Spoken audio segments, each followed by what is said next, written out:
नमस्कार है मित्राणी। आप सबका एक बार फिर से हार्दिक स्वागत हमारे YouTube चैनल संस्कृत स्पर्श में। आई होप आप सब स्वस्थ होंगे और मस्त होंगे और मैं उम्मीद करती हूँ कि मेरी वीडियोज आपके लिए हेल्पफुल हैं और आपका ज़्यादा टाइम वेस्ट नहीं हो रहा है। तो आपका ज़्यादा टाइम न लेते हुए अपन आज की वीडियो को हम स्टार्ट करते हैं। तो हमने जो वैदिक साहित्य में अपना रामायण और महाभारत को कंप्लीट कर लिया है। आई होप आपको उसमें कोई डाउट नहीं होगा। तो आज हम करते हैं अपने महाकवि स्टार्ट, और महाकवि स्टार्ट करते हैं तो हम शुरू करते हैं अपने कालिदास से, महाकवि कालिदास से।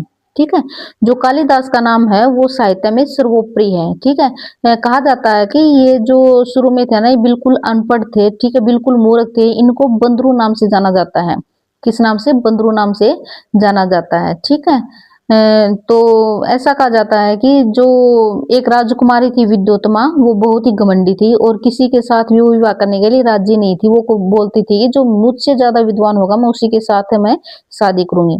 ठीक है, तो फिर कुछ विद्वानों ने बंदरू से यानी कि कालिदास से मिले और इनको लेके गए और इनको बोला कि आप चुप रहना, कुछ मत बोलना, सिर्फ और सिर्फ इशारा करना। और उनको इसी इन्होंने सिर्फ इशारा किया और उसको बताया दूसरे विद्वानों ने विद्योत्तमा को। और तो विद्योत्तमा ने सोचा कि ये बहुत ज्यादा विद्वान है, तो इन्होंने इनसे शादी कर ली थी। शादी के बाद पता चला तो इन्होंने इनको घर से निकाल दिया और इनका बहुत ही ज्यादा अपमान किया। ठीक है, इसके बाद फिर उन्होंने अपने माता काली की इन्होंने पूजा की और अपनी जो अपना विद्या का धन है इसको इन्होंने प्राप्त किया। ठीक है, तो आज हम स्टार्ट करते हैं अपने कालिदास। संस्कृत साहित्य में श्रेष्ठ कवि तथा नाट्य का कुलगुरु कालिदास के विषय में प्रामाणिक रूप से कोई जानकारी उपलब्ध नहीं है, किंतु कालिदास के विषय में कुछ किंवदंतियां हैं। ठीक है, जिनमें कालिदास के प्रारंभिक जीवन में उन्हें महामूर्ख साबित किया और पश्चात महाकाली की दिव्य कृपा के फलस्वरूप उनके कवित्व शक्ति का विचार यानी कि संचार हुआ। ठीक है, किंवदंतियों में महाकवि कालिदास को विक्रम की सभा के नवरत्नों में से एक माना जाता है।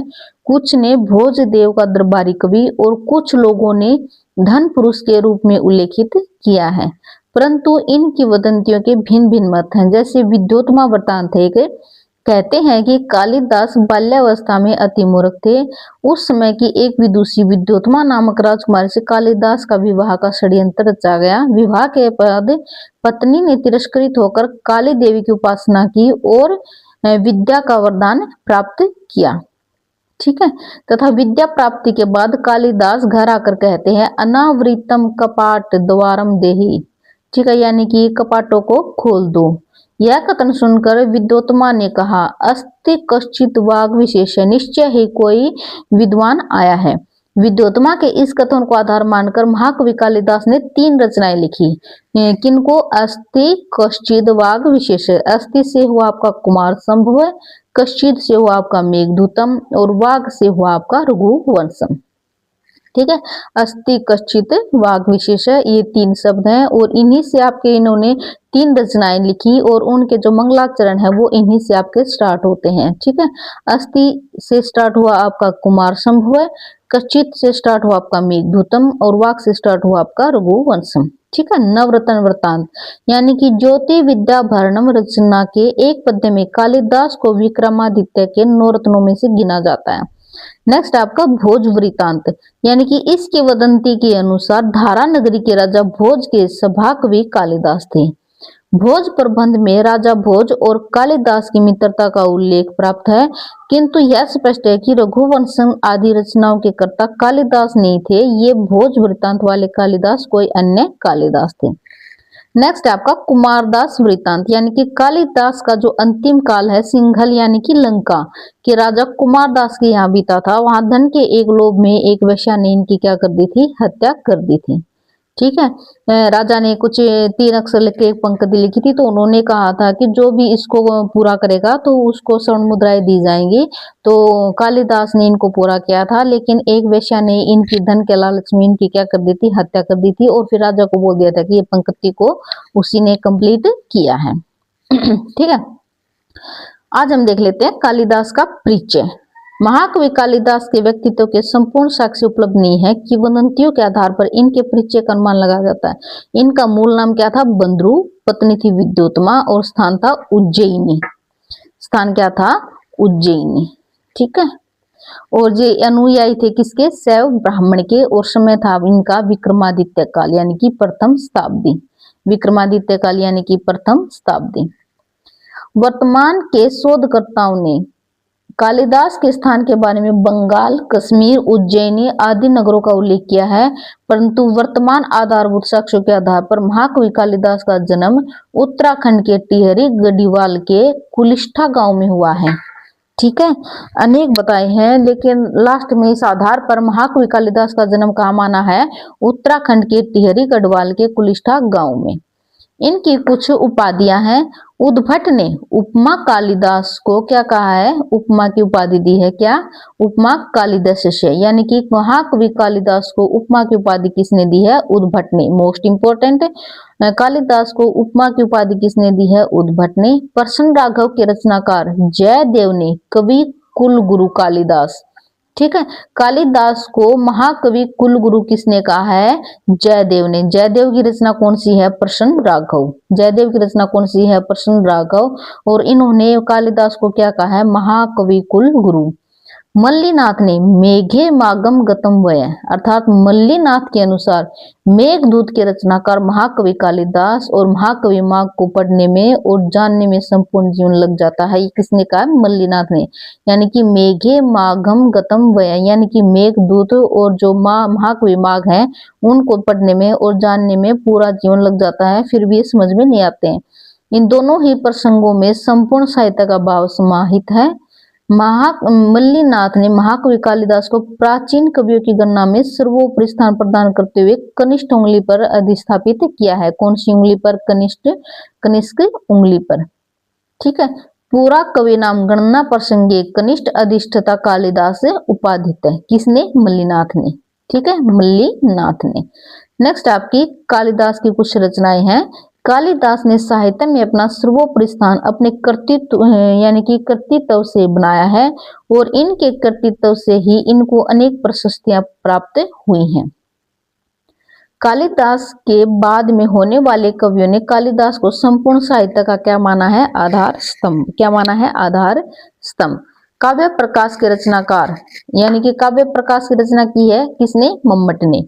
ठीक है, इन्होंने कहा है कि कालिदास से ईवीएस, यानी कि मम्मट के अनुसार कालिदास ने यश प्राप्त किया है, अर्थात कालिदास का काव्य प्रयोजन यश है, और कालिदास की विषय वस्तु संपूर्ण काव्य शास्त्र में उदाहरण के लिए हुई है। ठीक है, जो इनकी रचनाएं हैं इसके अंदर इनकी शैली कौन सी मिलती है? वैदर्भी। गुण कौन सा मिलता है? प्रसाद। प्रिय अलंकार कौन सा है? उपमा। इनका प्रिय अलंकार कौन सा है? उपमा। और प्रिय छंद है उपजाति या अनुष्टुप। ठीक है, अक्षयमेंद्र ने प्रिय छंद मंदाक्रांता बताया है। स्पेशल नोट देख लीजिएगा कि जो कालिदास का प्रिय छंद मंदाक्रांता किसने बताया है? अक्षयमेंद्र ने। ठीक है, लेकिन इनका प्रिय छंद कौन सा था? उपजाति और अनुष्टुप। लेकिन अक्षयमेंद्र ने प्रिय छंद कौन सा बताया? मंदाक्रांता। किस आधार पर? मेघदूत के आधार पर। प्रिय ऋतु है इनकी वर्षा, और रचनाएं हैं इनकी 7 रचनाएं कौन सी है इसकी? इसके अंदर 2 तो है इनके महाकाव्य, 2 है इनके खंड काव्य, और 3 है इनके नाटक। महाकाव्य कौन कौन से रचे हैं इन्होंने? कुमार संभव में कितने सर्ग हैं? 17, और रघुवंशम में कितने हैं? 19 सर्ग। ठीक है, कुमार संभव में है 17 सर्ग, और रघुवंशम में इनके 19 सर्ग। खंड काव्य है, पहली इनकी ऋतु संहार यानी कि 6 सर्ग, और दूसरी इनकी मेघदूत में है 2 भाग। ठीक है, और नेक्स्ट आपका नाटक यानी कि मालविकाग्निमित्रम, विक्रमोर्वशीयम और अभिज्ञान शाकुंतलम। ठीक है, महाकाव्य कौन से हैं? 2, रघुवंशम और दूसरा है कुमार संभवम। ठीक है, एक है रघुवंशम और एक है इनका कुमार संभवम। कुमार संभव में कितने सर्ग हैं? 17, और रघुवंशम में कितने सर्ग हैं? 19। ठीक है, ध्यान रखना, एग्जाम में पूछे जाते हैं। खंड काव्य कितने इनके? 2, पहला इनका ऋतु संहार और दूसरा है मेघदूत। ऋतु संहार में है 6 सर्ग और मेघदूत में है 2 भाग।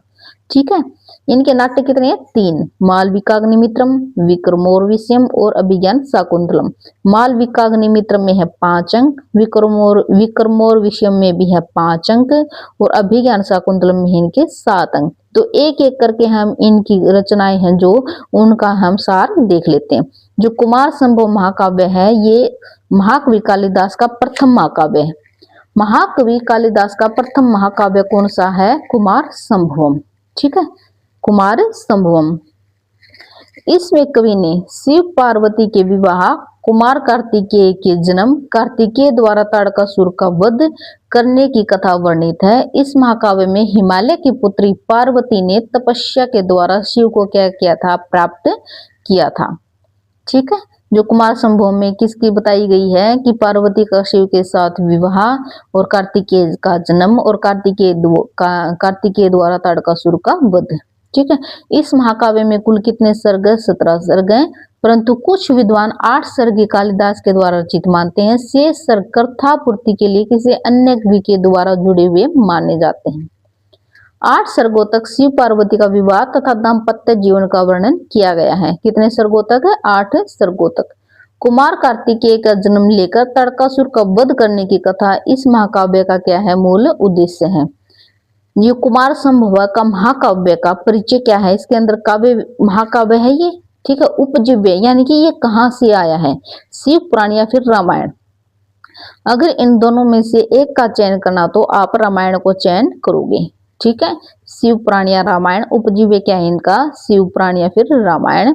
सर्ग कितने हैं इसके अंदर, 17। शैली है वैदर्भी, गुण है ओज, रस है वीर, नायक है कुमार कार्तिकेय और प्रतिनायक है ताड़कासुर और मंगलाचरण है इनकी वस्तु निर्देशात्मक।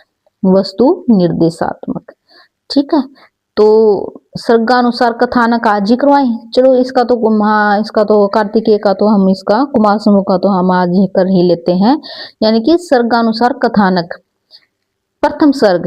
इस सर्ग में हिमालय का भव्य वर्णन प्रारंभिक 15 श्लोकों में किया गया है। प्रारंभिक 15 श्लोकों में किसका वर्णन किया गया है, हिमालय का। हिमालय का मैना से विवाह, पार्वती का जन्म और सौंदर्य, नारद द्वारा शिव पार्वती के विवाह की चर्चा, पार्वती द्वारा शिव की आराधना का वर्णन किया गया है किसके अंदर, पहले सर्ग के अंदर। ठीक है, दूसरे सर्ग में है, इस सर्ग में ताड़कासुर से पीड़ित देवताओं द्वारा ब्रह्मा की प्रार्थना तथा ब्रह्मा कहते हैं कि सृष्टि के व्यवहार में लगे हुए मुझसे तो उनका वध नहीं हो सकता, किंतु भगवान शंकर पर आसक्त पार्वती के पुत्र कुमार ही ताड़कासुर का वध कर सकते हैं। अर्थात इस सर्ग में ताड़कासुर से पीड़ित देवताओं की ब्रह्मा के शरण में जाना और आश्वासन प्राप्त करना इत्यादि घटनाओं का वर्णन है। कौन से में, दूसरे में। तीसरे सर्ग में है, भगवान शिव अपनी नेत्र जगनी से कामदेव को क्या करते हैं, भस्म करते हैं, अतः कामदेव भस्म का वर्णन है। कौन से सर्ग में, तीसरे सर्ग में। चतुर्थ सर्ग में रति विलाप है। ठीक है, तीसरे सर्ग में कामदेव का यानी कि भस्म करने का वर्णन है और चौथे में है रति का विलाप। ठीक है, रति कौन थी, कामदेव की पत्नी थी। इस रति विलाप प्रसंग में करुण रस का प्रयोग किया गया है तथा रति अपने पति कामदेव की चिता पर जल जाना चाहती है, लेकिन आकाशवाणी से पति के पुनर्मिलन की बात जानकर वह रुक जाती है। नेक्स्ट आपका पंचम सर्ग। यह महाकाव्य का सर्वश्रेष्ठ सर्ग है। इसमें शिव को प्रसन्न करने के लिए पार्वती की तपस्या, ब्रह्मचारी के वेश समागत शिव के द्वारा पार्वती के प्रेम की परीक्षा का वर्णन है। सभी उपायों से असाध्य शिव को तपस्या ही पिघला सकती है। शिव पार्वती का अति रमणीय संवाद किया गया है, जिससे शिव के एक एक तरफ का उत्तर पार्वती देती है। तब शिव कहते हैं कि हे पार्वती, मैं तुम्हारी तपस्या से खरीदा हुआ दास हूँ। ठीक है, अर्थात अद्य प्रवृत्ता अंगानी तप अस्मि दास है। ठीक है, इस पंक्ति में भगवान शिव पार्वती का क्लेश एक ही वाक्य में मिटा देते हैं। कौन सा वाक्य है, ये वाला, अद्य प्रवृत्तांगानी तपास्मि दास है। नेक्स्ट है आपका छठा सर्ग। षष्ठ सर्ग में क्या किया गया है, इस सर्ग में शिव का संदेश लेकर सप्तऋषिगण हिमालय के पास जाते हैं। हिमालय पार्वती का प्रस्ताव स्वीकार कर लेते हैं। इस सर्ग में हिमालय पार्वती का वाग्दान करते हैं, अर्थात सप्तऋषियों से कह देते हैं कि मेरी पुत्री और मैंने शिव को दे दी। ठीक है, मेरी पुत्री मैंने शिव को दे दी तथा मेरे इस कथन को ही विवाह प्रस्ताव के रूप में स्वीकार किया जाए। ठीक है, सातवें सर्ग में क्या है, सातवें सर्ग में शिव पार्वती के विवाह का वर्णन है। यह अंश लोकप्रिय, प्रशंसीय व आस्वादनीय है। ठीक है, नेक्स्ट आपका आठवां सर्ग। इस सर्ग में पार्वती के नक्शिक यानी कि उसके सौंदर्य का वर्णन किया गया है। इस तरह के उद्दाम श्रृंगार को कई विद्वान अप्रशंसीय मानते हैं, क्योंकि देवताओं के विषय में इस तरह का वर्णन उचित नहीं है। उद्दाम श्रृंगार यानी कि जो नववधू के सौंदर्य का वर्णन किया जाता है वो आपका क्या होता है, उद्दाम श्रृंगार। नौवां आपका इस सर्ग में शिव पार्वती अपने दाम्पत्य जीवन का अनुभव लेकर कैलाश पर्वत पर आना, शिव पार्वती का कैलाश पर्वत पर जाना। 10वें सर्ग में है कुमार का गर्भ में आना, 11वें में है कुमार का जन्म एवं बचपन का वर्ण, 12वें में है कुमार का सेनापति बनना, 13वें में है कुमार का सैन्य कौशल, 14वें में है देवसेना द्वारा आक्रमण हेतु प्रस्थान, 15वें में है देवासुर संग्राम और 16वें में है युद्ध का वर्णन और 17 में है कुमार द्वारा ताड़कासुर का वध। ठीक है, कुमार द्वारा ताड़कासुर का वध। क्लियर। आज हम अपना यहीं पे अपनी वीडियो को हम रोकते हैं। ठीक है, तो कल वाली वीडियो को हम इसी के साथ हम आगे हम स्टार्ट करते हैं। क्लियर। आई होप आपको मेरी वीडियोस पसंद आ रही हैं। अगर आपको लगता है कि मेरी वीडियोस आपके लिए हेल्पफुल हैं तो प्लीज मेरे चैनल को लाइक शेयर और सब्सक्राइब जरूर कर दीजिए। देखिए जो अपना जो साहित्य वाला है वो पार्ट थोड़ा बचता है, लेकिन इस साथ ही साथ अपना जो व्याकरण वाला चला हुआ है वो जल्दी आपका कंप्लीट होने वाला है। फिर हम अपना ज्यादा टाइम अपने साहित्य को दे देंगे। ठीक है, अगर आप थोड़ा थोड़ा करके भी चलोगे ना तो भी आपका कंप्लीट हो जाएगा। आई होप फरवरी या मार्च में आपका स्टेट का एग्जाम हो सकता है। ठीक है, फिर मिलते हैं कल अपने इसी टॉपिक के साथ। तब तक के लिए आप अपना ध्यान रखना। धन्यवाद।